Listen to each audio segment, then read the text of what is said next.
Hello, I'm Rachel Phillips. I'm an ordinand training for ministry at Cranmer Hall in Durham. This project is about raising awareness of mental ill health, especially during lockdown. Welcome to Light in the Darkness.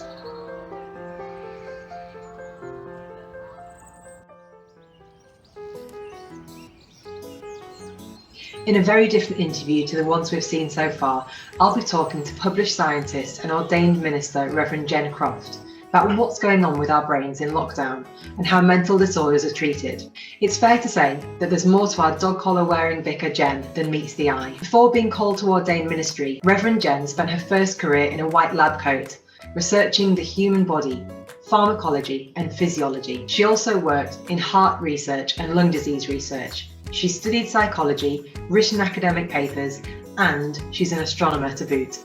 So I want to know, does sunlight really help? And if it does, how? And how big a role do our hormones play in our well-being? And can simply talking change our DNA and help us to live longer, happier lives? These are just some of the fascinating things that we're going to be talking about in this final episode. Can you tell us, from a psychological perspective, why sunlight is so important? There's one particular part of our brain called the hypothalamus, and it sits right in the centre of the brain, and it controls, our body temperature, it controls our body clock, our hormones. There are a couple of hormones that are really important, and when we don't have sunlight, it's really affected. So one of those is melatonin. And melatonin makes us sleepy. So in lack of sunlight, that goes up. Okay, so to keep the levels low of melatonin, we need sunlight. Otherwise, we find ourselves getting sleepy in the day. And I don't know if any of you watching this have ever found that. The other one, which is quite a well-known hormone, is serotonin. And that actually causes our levels to go down. And when that does, it affects our mood, it affects our appetite, and it affects our sleep. So we end up sleeping more. We end up craving carbohydrates. I don't know if you've found that. But also the body clock is massively affected. So we find it hard to wake up in the mornings because we just don't have these. Now, what happens is you can have these specialist type of antidepressants that actually cause the serotonin to come back up, and it makes you feel better, you eat less carbohydrate, your sleeping gets back into a pattern. But I think to have sunlight is far better than taking an antidepressant. So get the sunlight as much as you can. If you can't, think about buying a light box. Okay, you can get them quite cheaply, and it's a much better way. And also, what I found surprising in research that I've done over this time is that CBT, cognitive behavioural therapy, can actually increase those levels of serotonin as well and can make us feel better. So I think there's something about having quality conversations with people that is good for our health, and it helps balance out any lack of sunlight we've got. So that's what we need to do. Why are we finding the third lockdown so hard? Why is it so tiring for us? I think it's linked to our emotional fatigue, and emotional fatigue, I think, has increased in this time. And it's where stress accumulates or where negative experiences accumulate in life. And sometimes we don't even know what causes it. In this case, we do know what's caused it. We do know it's the lockdown. And there's a big difference, isn't there, between I don't want to go out versus you can't go out. And I think it's that psychological difference there, because as human beings, we are created to be in relationship with each other. Adam and Eve tell us that we are created for each other, and we're created for God, to be in a relationship with Him.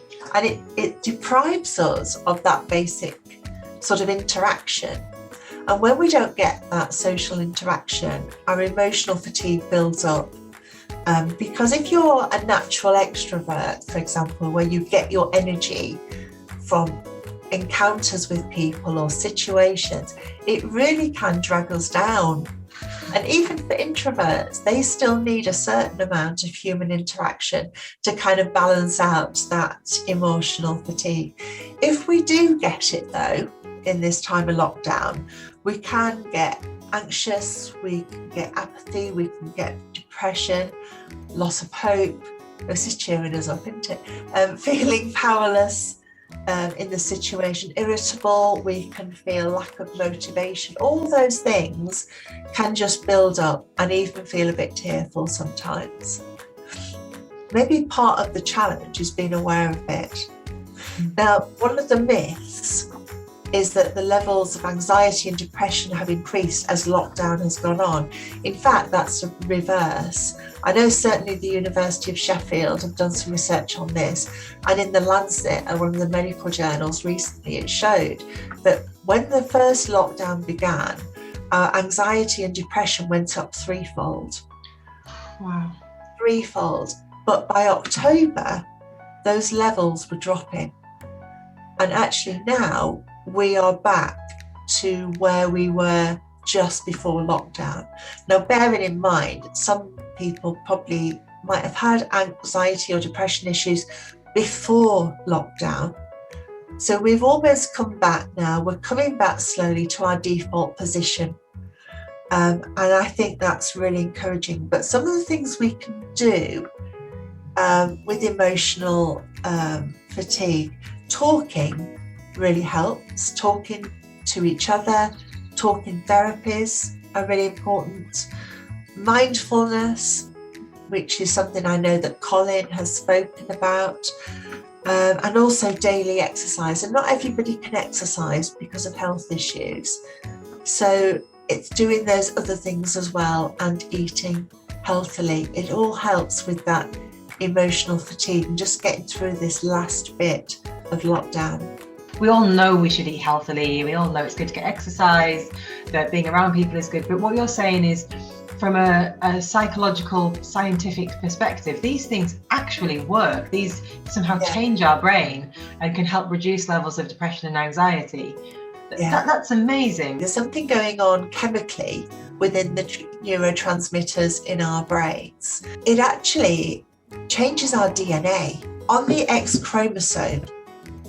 So if you imagine a sort of letter X for the X chromosome, and if you imagine the top bit of that chromosome, with life that shortens, and everyone's level of shortening varies, and this is predetermined. And these bits, they're on the top of the X chromosome, are called telomeres. They shorten with age, they shorten with all sorts of factors. And they actually predetermine all sorts of things like our health, our state of mind, and so forth. But what is really incredible is that things like talking therapies, for example, and all these good measures, they can actually increase those telomeres, those bits on your DNA. It means you live longer, and it means that your quality of life is better as well. Just imagine how mind-blowing that is, to think it actually impacts on the future of our lives and our quality of lives. This is going to make me probably sound really ignorant here, Jen, but I thought our DNA was our DNA, and that's just what we got at birth and it couldn't be changed. So you're saying our DNA can change over our time, and something as simple as talking therapies can actually do that. Talking therapies is a very specific thing. Can you describe what talking therapies are for anyone who's never come across this before? Good question. Talking therapies include things like counselling. It can mean psychotherapy. That's another one, another type of model. And one of the most popular things at the moment, CBT, cognitive behavioural therapy, that actually enable you to look at the way you are, the way you function, the way you behave. And what a really good counsellor or therapist does, or clinical psychologist does, is that they reflect back on you what you are saying to enable you to actually find a way forward that enables you to function better, both cognitively and also within our behaviour and our sense of well-being. So a good therapist isn't necessarily giving us new information, but they're taking what we're saying and hearing something different in it. They're hearing something about what we're saying and helping to guide us and question us and what might that mean. So the answers are kind of all within us. We just need to talk and let them out. Yeah. Maybe that explains why when we don't have these therapies and when we keep it in, we struggle. Yeah. We need to let it out. That's right. And, to think that it impacts on our DNA is incredible. And I think we need to be kind to ourselves and actually say, well, you know what, I deserve to live a bit longer. I deserve to live well. Let's do that. Let's give myself the chance to do that. And what I'd love to know is whether prayer actually increases the length of those bits on the chromosomes as well. I'd love to know that, and of course that would be a great study, wouldn't it? A bit of research there. But one of the things that we can help ourselves with, and this is linked to talking therapies and our general well-being, it's what's called the emotional, I sometimes call it the spiritual reservoir. If you imagine a big reservoir, and you imagine that out of this reservoir are pipes, outlet pipes, and this is going into water supplies, isn't it? And some of it might go into rivers or whatever, and that is constantly going out. But of course, if what's constantly going out, those levels start to come down. And at some point, we need an inlet pipe of water to come into that reservoir to allow the levels to come back up again. And metaphorically speaking, our reservoir is about our emotions and our spirituality, and it's reminding ourselves that if we're giving out a lot in terms of doing things for other people, being there for them, helping people, supporting them through our faith or through our social action, lots of energy comes out of us, but what's coming in? And this is where it's important for all of us to actually seek out ways of support. And talking therapies is one of those things that just enables that reservoir for the levels just to come up again. But also just attending a service online actually helps those levels rise as well, to enable us just to function better and just to be closer to God. Just to think about what do we need. I mean, somebody in your position, Jen, as a vicar, I imagine that your outlets, there's constant flow, isn't there? You're constantly thinking about people, caring for people. You're giving out a lot. It's just the nature of your role in your calling. How do you and how do other ordained ministers or the other clergy, where do you get your inlets and how do you make sure your own spiritual and emotional reservoirs are kept high? Yeah, that's a really good question. And I think for any of us involved in any kind of ministry, it's something we've got to ask ourselves, and we've just got to be aware of that. For me personally, I get a lot of my spiritual food just from hearing other people's sermons. I really love that, because quite often as a vicar, you've got to preach regularly, and that's fine, and that's what we're called to do, that's what we're paid to do. But I just love to hear how other people preach and how God is speaking to them. So that's one way for me. Another way is being in the company of other Christians, whether it's online or in person. Obviously, we can't do it in person at the moment, but just to come together like this, it's lovely. Just to spend time with others, because that's what we're created to do. So for me, that's really important, because I am a bit of an extrovert, so I get a lot of my energy from talking to others and listening to others as well. So, and the third thing is reading the Bible. It always feeds me, and this goes back for me from when I was 12 years old, and I won't say borrowed, I stole.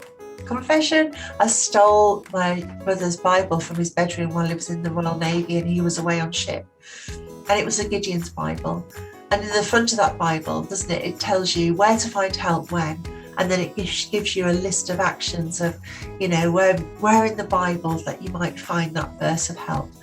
And that was brilliant for me. And that built up my relationship with the Bible and also with God from that age of 12. And I've never looked back since. There's been parts in my life when it's gone quite dry, when that reservoir has come down. And just re-engaging with that makes a huge effort. It is a huge effort. And do you know what? We have to do the work. And God does some of the work, but we have to meet him halfway, and we have to do a bit of that effort as well. So sometimes we have to remember to make that effort to feed ourselves spiritually and emotionally. Jen, so far you've mentioned some hormones, serotonin and dopamine, and melatonin. Melatonin, thank you. What are they? Can you tell us some more? Can you give us some more about the science behind those? Yeah, these are really important, what are called neurotransmitters. So these are chemicals in the brain that move between your brain cells. We all are losing brain cells every day. Every day of our lives, we are losing brain cells. If you drink a lot of alcohol, for example, you lose even more brain cells. And it can cause memory loss. You know, when maybe once when I was younger, I might have drunk too much and I can't remember what I did the night before. That's because you've lost your brain cells. You've lost some of those memory cells. So those cells in your brain are really important. And what those cells do is they talk to the cell next to them. And what they need to do that is a chemical in the brain. When we've got mental fatigue, you know, and you've just worked, we get an increase in something called adenosine phosphate. Sounds good, doesn't it? Sounds really scientific, that, which actually decreases your dopamine levels. So when you've got mental fatigue, your dopamine levels drop. And there's a bit of a saying going on at the moment on platforms such as Zoom, is that go and have a dopamine break. You know, go and take your eyes or yourself away from the screen, because we're getting mental fatigue, that dopamine is dropping. And I tell you a really, really good secret, right? Don't tell anyone this. This is secret. Caffeine reverses that effect. So if you have a cup of coffee, it actually increases your dopamine and it actually helps your mental fatigue. There is a science in that. We all say, I must get a coffee or I must get a cup of tea. It really does work, but it only works in the short term, probably for the length of time that you had the coffee. But you know, when you get that feeling of satisfaction, the opposite to mental fatigue, you know, when you've worked really hard and you just come to the end of it and you go, wow, do you know what? I've done a really good job of that. That is when your dopamine has gone up. If your dopamine continues to go down, you could end up with depression. So it's important to look after your mental fatigue. The other one I've mentioned is serotonin. So when we get depressed, it's because our serotonin levels have dropped. And antidepressants can actually cause that serotonin to increase again. It's a specific type of antidepressant. At one time, one of the popular antidepressants was Prozac. One of the great properties of these antidepressants is that they're also pain relievers, and they can actually act as anti-inflammatories as well. So if you've got inflammation going on in your body, an antidepressant can treat that. So that, you know, so it's all linked to that serotonin. So when our serotonin gets too low, inflammation can go up in our bodies and pain can go up as well. It's fascinating to think that things in our mind, which are intangible chemicals, actually affect us physically. Yeah. And things, again, that we can't touch, like sunlight, can affect us physically. It's just absolutely fascinating. I think with all these things that I've mentioned, where we see a lot of neurotransmitters getting low and brain cell death, is with dementia. And we have seen in the lockdown an increased number in cases in dementia. Of course, we've seen that they've not had the treatment that they need, because things like talking therapies and all sorts of occupational things that occupational therapists do, and mental health people do, is that treatment of dementia, which is accelerated brain cell death, because it causes our cognitive thinking to be affected, it causes our memory loss, it also causes impacts on our reasoning, and it impacts on every part of our lives. Now, do you remember me saying before about when you drink a lot of alcohol, you get brain memory loss? There is a type of dementia that young people can get, which is caused by excess alcohol. So it actually impacts on their memory and gives a type of dementia, but it's the only type of dementia that's reversible. So young people have that chance to put that right. But it's, it can impact on our memory, it can impact on our language skills, our problem solving, our visual perceptions. So somebody who's got a lot of brain cell death in types of dementia, a dark rug on the floor can look like a black hole. So it's really important when we become dementia-friendly churches is not to use dark rugs, because you'll see some people with certain types of dementia walking around it because of that change in visual perception and the black hole effect. So it's little things like that, and those little tiny brain cells that we talked about are so important to us. How can their situation be slowed down from getting worse? You say it can't be reversed, but can it be slowed down? Well, I think, things like medications can slow it down. It's important to keep dialogue going with somebody who's got dementia. There's a couple of things that we can do in the lockdown. One of them is singing. And if you've got somebody at home, find some records or find something online that actually has some of the songs that they will remember from when they were younger. Songs like We're All Going on a Summer Holiday, the Cliff Richard song, or something like that. And in the work that the Alzheimer's Society does, it's called Singing for the Brain. And it's about just enabling them to sing, because it helps the brain functioning. And by singing, it will make them feel better. But it's not the memory that's important associated with that song, but it's the emotion attached to it. Mm-hmm. So for people with dementia, those emotions and connecting with them are really important. So that's one thing they can do at home. Get them singing old songs.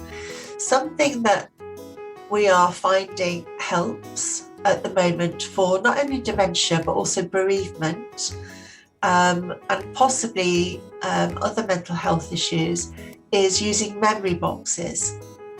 And within that box, for somebody, whether it's bereavement or dementia, having things that are in that box that are personal to them or to you, and that are quite tactile. So it could be a photograph, it could be a scarf, it could be a little book, it could be a soft toy, a little Bible, it could be anything, that is a go-to box. So think about setting up a box for you or your loved one with some of those things in, and actually going to that in times when they're struggling, just to connect with the memory or the emotion attached to those little things that are so important. There's been a lot of bereavement during lockdown. So people who have died over the last year, or people who had died just before, and their loved ones who are still grieving and struggling with bereavement. And maybe not just through death, but grieving other things, other kinds of loss. compounded by being on our own, stuck indoors. So, Jen, what can you offer us from a psychologist's perspective on this? Many people have lost loved ones in this time and not had the best opportunity to grieve properly. We all grieve differently, and we all do it at a different pace, and that pace has to be right for us. For some people, going through grief, they cope with it by filling their time, by doing, filling the diary and talking to people, and that helps them. For some people, they just need to go into a quiet place and just be on their own and just try to cope with the feelings and the emotions that they've got at the time.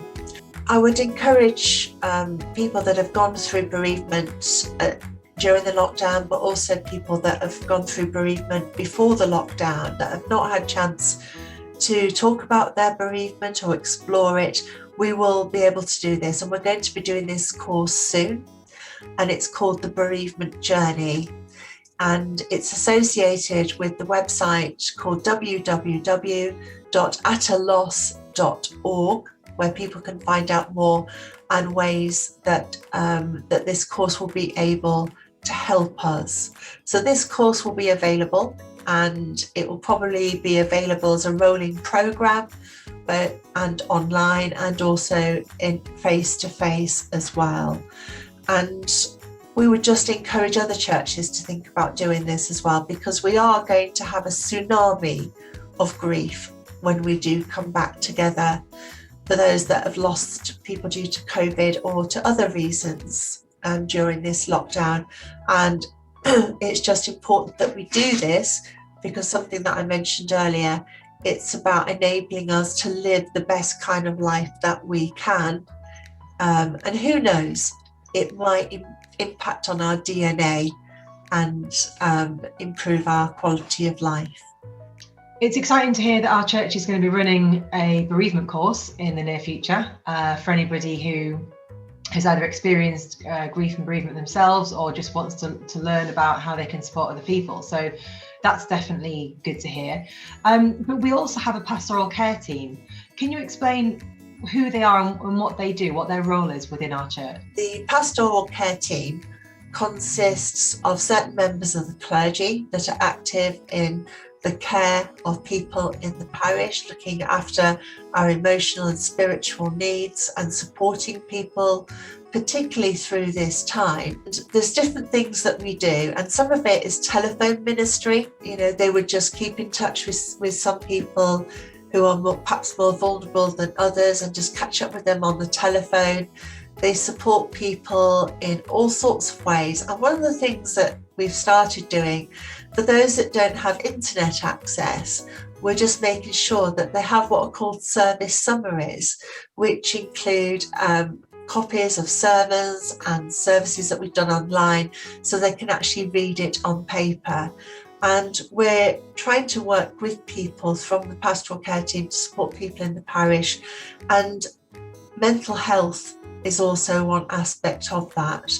We have that charge, and it's it's a responsibility given down from the bishop to myself and to our team, just to look after people in very much a holistic sense, and supporting people in any way that they can. So they're free to contact us, and the details are on our website, where you can get more information. Well, that concludes the final instalment of this 6-week series, trying to raise awareness and reduce stigma of mental ill health, particularly at this time where we're noticing that lockdown has affected so many of us. Over the last 6 weeks, we've heard the voices of people from within our community, sharing their personal accounts of living with illnesses such as depression, bipolar disorder, borderline personality disorder, anxiety, and post-traumatic stress disorder. But far from being doom and gloom, we've heard real stories of hope and encouragement.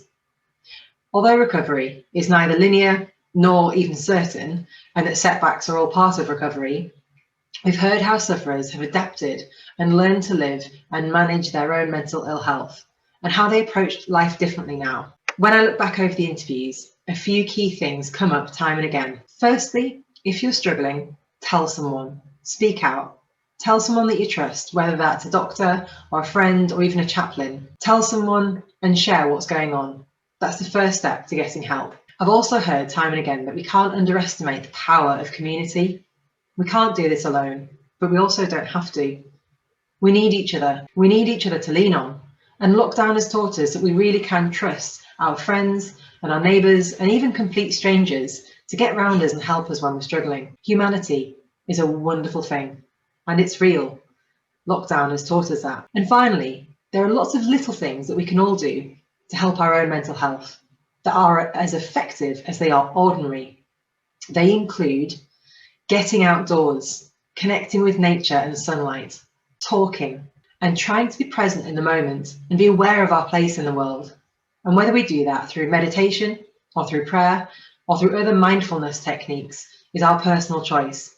But these things really do work and improve our overall mental well-being. I hope you've enjoyed watching and that you've learned something you didn't know before, and that you'll join me in my quest to make these issues easier to talk about. And of course, as a Christian, I also hope that maybe through these videos, you have seen something of God's love for you, and that the Christian message of hope has brought you comfort in your own period of darkness. A final blessing. May the Lord bless you and keep you. May the Lord make his face to shine upon you and be gracious to you. May the Lord lift up his countenance upon you and give you peace. And rounding off this series just as we started, I'm going to leave you with the Darlington blessing. God bless.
Be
I even stumbled a little bit there, didn't I?